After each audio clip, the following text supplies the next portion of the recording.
Assalamualaikum warahmatullahi wabarakatuh. Selamat siang anak-anak. Siang, Bu.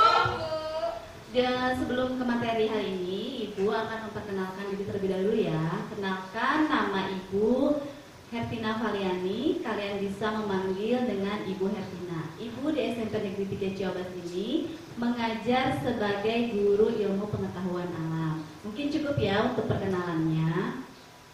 Ibu di sini akan memberikan materi mengenai PHBS. Apa itu PHBS? Bisa dilihat di sini. PHBS itu adalah perilaku hidup bersih dan sehat. Yang kita tahu, sekarang ini kita sedang mengalami pandemi coronavirus atau yang biasa disebut dengan pandemi COVID-19. Karena pemerintah sekarang memberikan kebijakan kepada kita untuk kembali beraktivitas atau new normal. Coba siapa ada yang tahu tidak apa itu new normal? Nah, Ibu akan menjelaskan dulu ya. New normal itu adalah di mana perubahan perilaku untuk kita kembali beraktivitas, namun kita tetap menerapkan protokol kesehatan. Dan seperti yang kita tahu bahwa kalau kita kembali ke sekolah, maka sekarang ini adalah kita tetap menerapkan protokol kesehatan. Ada beberapa hal yang harus kita perhatikan dalam protokol kesehatan. Yang pertama, ya di sini ada beberapa penerapan protokol kesehatan. Yang pertama itu adalah jaga kebersihan tangan. Nah, di sini tangan kita usahakan untuk selalu bersih ya anak-anak, dengan cara bisa menggunakan cairan pencuci tangan atau yang biasa disebut dengan hand sanitizer. Atau jika kita di rumah, kita juga bisa dengan menggunakan sabun. Nanti cara membersihkan tangan yang benar akan dipraktekkan dengan rekan Ibu ya.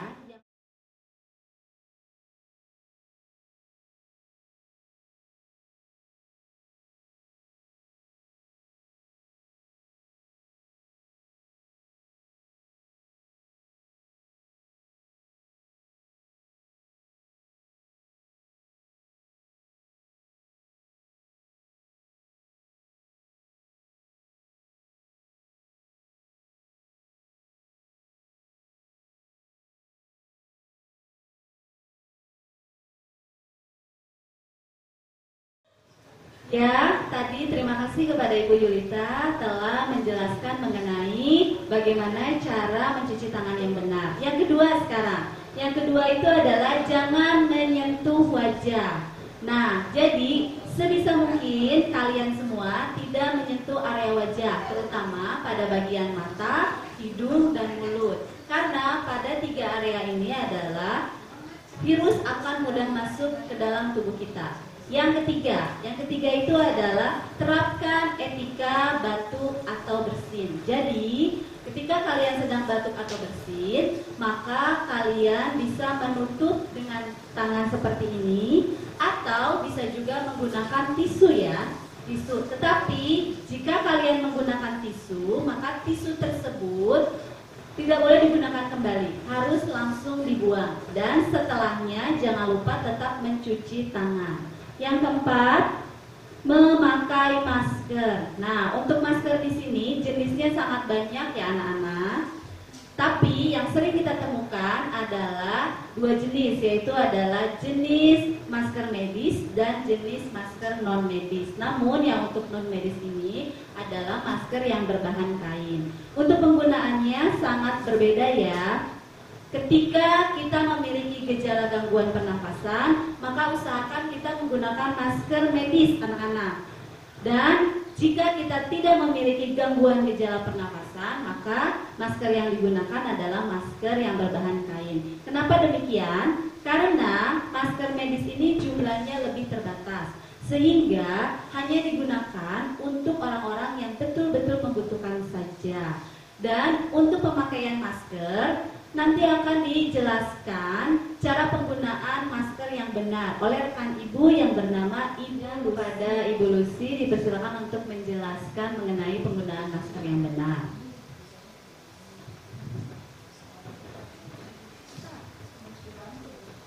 Assalamualaikum warahmatullahi wabarakatuh.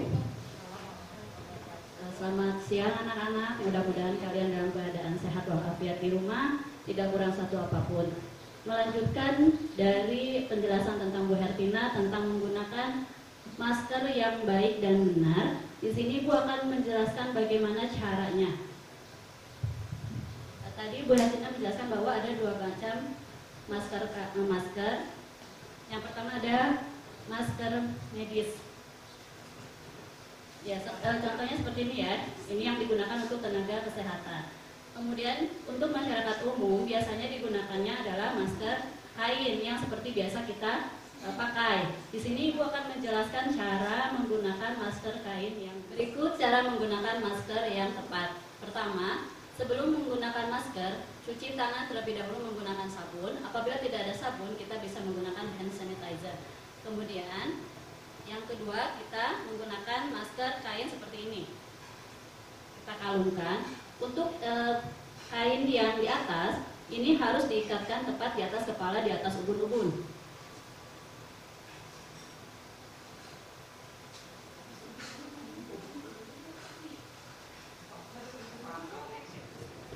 Berikut cara menggunakan masker yang tepat. Pertama, sebelum memegang masker atau memakai masker, kita harus mencuci tangan terlebih dahulu, atau jika tidak ada air, kita menggunakan hand sanitizer.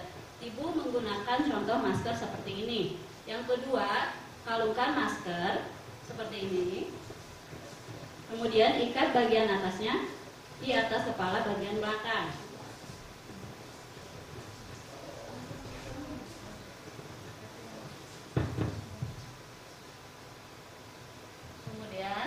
Baru yang bagian bawah. Sudah ini kita lihat, pasang masker untuk menutupi hidung, mulut, dan juga dagu. Kenapa? Supaya tidak ada virus atau kuman yang masuk ke dalam hidung kita, mulut kita, ataupun terpapar lewat dagu. Kemudian hindari menyentuh masker pada saat digunakan. Yang keempat, ganti masker yang lembab, rusak ataupun kotor, segera ganti dengan masker yang baru. Yang kelima, masker jika sudah dipakai, untuk yang medis itu harus 1 kali pemakaian. Tetapi kalau misalnya seperti ini, masker kain bisa langsung dicuci dengan bersih menggunakan. Untuk membuka masker, yang pertama adalah lepaskan dari ikatan belakang. Jangan sampai menyentuh bagian depan masker. Kemudian baru kita buka. Nah, itu adalah cara pemakaian masker yang tepat. Kemudian ada beberapa kesalahan yang biasanya digunakan pada saat penggunaan masker. Yang pertama, maskernya terlalu longgar, jadi tidak sesuai dengan ukuran wajah. Jadi dimohon untuk pemakaiannya, masker tersebut tidak terlalu longgar ataupun tidak terlalu kencang. Yang kedua, kita kadang-kadang lupa menutup bagian hidung atau hanya menutup bagian mulut saja. Yang ketiga, masker hanya menutupi ujung hidung. Ya, jadi hanya di bagian hidungnya saja. Mulutnya tidak ditutup. Yang keempat, melepas dan memegang masker. Mungkin kita tahu bahwa kita merasa sesak ya kalau misalnya menggunakan masker terlalu lama. Tapi jika dilepas itu ada kemungkinan bahwa kuman-kuman atau virus itu bisa menempel kepada masker saat kita sentuh. Kemudian mengalungkan masker di leher seperti ini. Ini adalah kesalahan yang salah pada saat menggunakan masker. Kenapa? Hal ini dapat memperbesar kemungkinan terkontaminasi. Bisa saja ada virus yang menempel di leher. Yang keenam, masker tidak dibersihkan dengan baik. Maka itu, cucilah masker yang telah digunakan.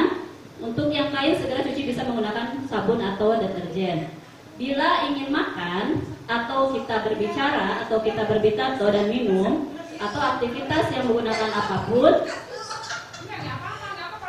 ya, menggunakan apapun yang mengharuskan membuka masker, lebih baik lepas masker seluruhnya.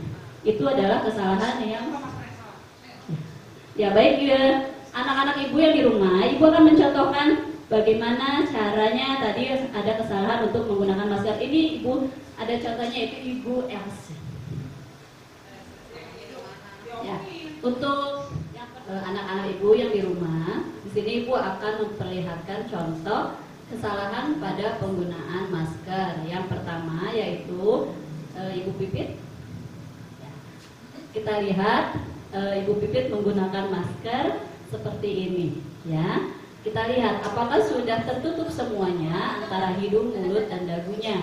Kita lihat Bu Pipit di sini memakai masker ada di ujung pangkal hidung, ya, atau ujung hidung. Kenapa ini salah? Karena virus tersebut atau kuman itu bisa masuk melalui sela-sela atau sela-sela masker tersebut. Ya, berarti ini adalah penggunaan yang salah. Terima kasih Bu Pipit. Kemudian Bu Putri, untuk Bu Putri penggunaan maskernya itu juga salah karena hanya menutupi mulut dan dagunya saja. Tetapi untuk hidungnya itu tidak tertutup. Ini memudahkan kuman virus dapat langsung masuk melalui lubang hidung. Ya, jadi ini termasuk ke dalam penggunaan masker yang salah. Terima kasih Bu. Kemudian Bu Else. Bu Else menggunakan maskernya hanya menutupi dagunya saja, tidak menutupi hidung dan mulutnya. Kenapa ini salah? Karena hidung dan mulut itu juga bisa menyebabkan virus dan virus masuk melalui hidung dan mulut secara cepat. Ya, terima kasih Bu Else. Kemudian Ibu Yulita. Nah, ini Bu Yulita menggunakan maskernya salah karena hanya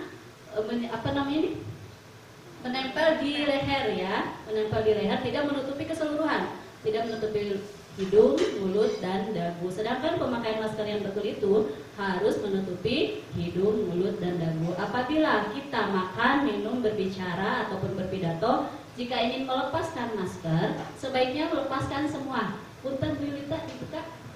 Nah, sebaiknya seperti ini. Jadi itu adalah untuk kita beraktivitas tidak menggunakan masker.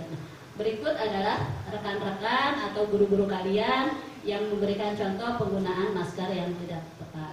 Terima kasih kepada Ibu Lucy yang telah menjelaskan cara penggunaan masker yang benar.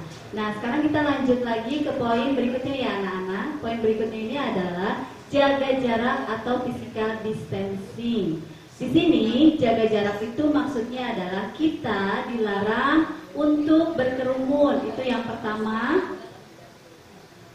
Nah, di sini ada cara-cara pembatas fisik. Yang pertama itu adalah dilarang berkerumun. Yang kedua, di sana tidak berjabat tangan atau hindari kontak fisik, ya anak-anak. Yang ketiga, itu di sana adalah tetap jaga jarak dengan orang lain. Minimal batas jaga jaraknya adalah 1 meter atau 1,5 meter. Lalu di sini kita bekerja, belajar, beraktivitas usahakan di rumah. Ya, selanjutnya adalah face shield. Face shield ini adalah pelindung wajah. Contohnya seperti ini, ya. Ini adalah face shield atau pelindung wajah. Digunakan untuk melindungi seluruh bagian wajah kita. Di sini ada gambar mengenai penggunaan face shield yang benar. Nah, untuk gambar pertama yang menggunakan baju merah itu adalah penggunaan face shield yang salah. Kenapa salah? Karena di sana tidak menggunakan masker.